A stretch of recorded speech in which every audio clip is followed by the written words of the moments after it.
بسم الله الرحمن الرحيم، والصلاة والسلام على أشرف المرسلين سيدنا محمد. موضوعنا اليوم بدنا نتعلم الجوجل فونت. سابقا تعلمنا كيف نستخدم الفونت فاميلي. اليوم بدنا نتعلم كيف ممكن ننزل خطوط ونستخدمها داخل الويب سايت. كيف يعني؟ في عندنا موقع اسمه جوجل فونت. هذا الموقع فيه كثير أنواع خطوط. إحنا حنختار الخط اللي بدنا إياه ونضيفه على موقعنا الخاص. بكل بساطة مثلا عجبني هذا الخط، راح أضيفه على موقعي الخاص. كيف راح نضيفه؟ هسه راح نتعلم مع بعض. رابط موقع جوجل فونت راح تلاقيه في الديسكربشن. بكل بساطة بتعمل سيرش، تكتب جوجل فونت على جوجل حيطلع لك أول لينك، وبرضه راح أسيب لك الرابط في الديسكربشن. إيش في عندنا؟ أول شغلة عندنا شغلة اسمها كاتيجوري، وهي نفس أنواع الخطوط اللي أنا علمتك إياها. مثلا أنا بدي خطوط من نوع سيرف فقط. شايف اللي بيكون في لها إيش؟ حواف. اللانجوج ممكن اختار اللغه اللي بدي اياها، مثلا بدي خط عربي راح جاب لي الخطوط العربيه اللي ممكن انا استخدمها من نفس النوع اللي انا حكيت له اياه هون سيرف. طب ممكن احكي له سانس سيرف، زاد لي اياهم، عملت ريسيت من هون، رجع اختار لي اياهم كلهم. وهي كل الخطوط العربيه ممكن انا استخدمها داخل المشروع، وتقدر تستخدم اي خط بدك اياهم. مثلا انا بدي ارجعها كل اللانجوج، بدي اختار خط بس يكون سيرف. مثلا خلينا ندور على خط حلو بسيط هيك. مثلا هذا الخط عجبني، كيف ممكن أضغط؟ بكبس عليه، وراني شكل الخط، بظل مكمل. هنا بيحكي لي كيف يطلع شكل الخط عندك في المقالات، بعطيني كثير أشكال له. طيب تمام. وهون الستايلات ممكن يحكي لك ريجولار 400. متذكر فكرة البورد اللي علمتك إياها؟ مش أنا حكيت لك هي سماكة الخط؟ فالريجولار هون تحكي لك إنه سماكة الخط 400. هون عندي 400 مع إيتاليك يعني مائل. هون عندي 700 بولد، وهون عندي 700 إيتاليك. طيب كيف ممكن أختار الستايل؟ ولا أسهل منها. تيجي مثلا بتحكي بدي أختار أنا 400 إيتاليك، وهاي ريجولار 400 إيتاليك، وبتعمل بلس. لما تعمل بلس مباشرة راح ينزل عندك هون في الفيو سيلكتد فاميلي، وهي الخط صار عندك. وهون أسهل نقطة، هو شارح لك الفكرة كيف تستخدمه بكل بساطة. إذا حاب تستخدم اللينكات وتضيفها داخل الهيد، انسخ هاي اللينكات كلها واعمل كوبي، ونيجي على مشروعنا. أنا نشأت لك فولدر جديد 41 جوجل فونت، عندك الاندكس وعندك الستايل. لو انتبهت انه نفس المحاضرة السابقة اللي كانت كالكوليشن، ما اختلف التصميم. شايف الباراجراف؟ بدي اضيف عليها الخط. طيب كيف؟ اول اشي راح اجي على الهيد، وفي الهيد هنا بدي احكي له كنترول في، وهي هاي الاشياء نسخناها قبل شوي من الموقع. انتبهت هنا في اللينك هاي بالريفرنس شو معطيك؟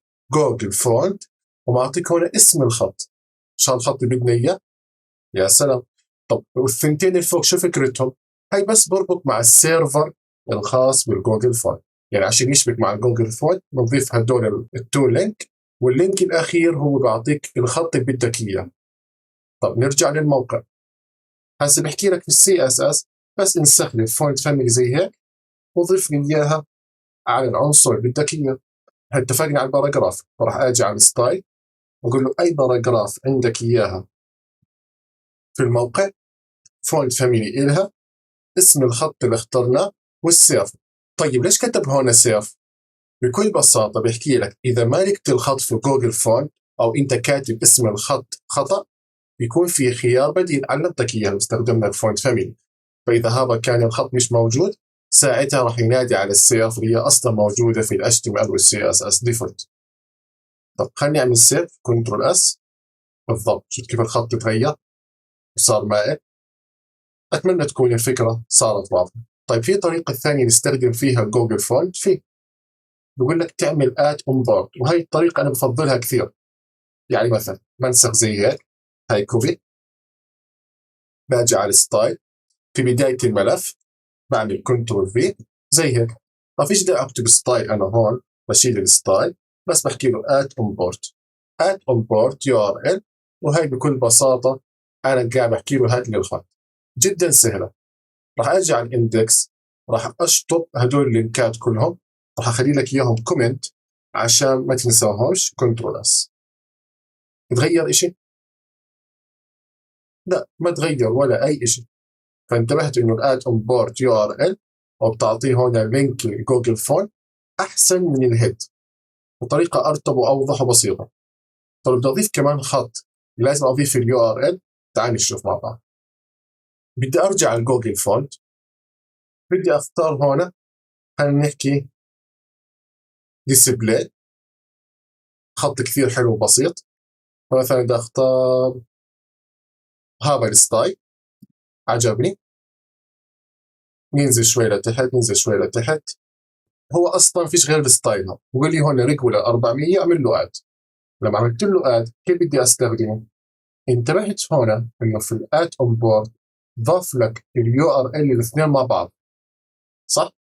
ودورت على اللينك، نفس الفكرة. طب خليني أجيب اللينك مرة ثانية، كوبي، أجي على الإندكس وأعمله هون كنترول في. خلينا نشوف شو سوى.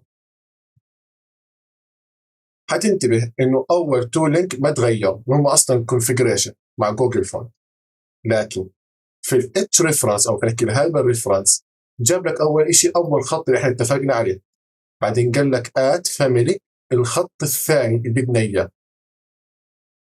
طب انا بدي اصير مثلا احفظ الحكي هذا؟ لا، انت بكل بساطه بتختار الخطوط اللي بدك اياها، هو راح يضيف لك اياها هون في السلكت فاميلي وراح يعطيك اللينك الخاص فيها. فيش داعي تنسخ كل اللينكات، انت بس بتنسخ اخر لينك اللي انت بدك اياه. طب الاد اون بورد نفس الفكره، هاي كوبي، باجي هون على الستايل، بعمل كنترول في، طبعا نفس الفكره مش محتاجين الستايل، بشطبها. وراح تنتبه هون انه اول شيء اخترنا الخط الاول، بعدين اختار لي الخط الثاني، فممكن امسح الامبورت فوق. طب كيف بدي استخدم الخط الجديد؟ هي فونت فاميلي، ومعطيك اسم الخط، ومعطيك اذا كان في عندك مشكله هو الديفولت. على ايش نطبقها؟ بدي انشئ H1 عشان يكون الموضوع بسيط وسهل. وحتى هاي اللينكات دخلي لك برضه اياها كومنت عشان ما تنساش الفكره. داخل الميل بدي احكي H1 وبدي احكي له هون layer HTML and CSS. سيف، ممتاز. هذا الخط بتعطي هسه الستايل الجديد. بدي احكي له هون mail H1، بدي احكي له فونت فاميلي. بتعرف شو رح يصير في الخط؟ شو رايك؟ صار كثير حلو صراحه. لو كبرنا شوي صراحه بجنن، عجبني كثير. اتمنى كانت الافكار واضحه وسهله، ونشوفكم ان شاء الله في المحاضره القادمه، ويعطيكم العافيه.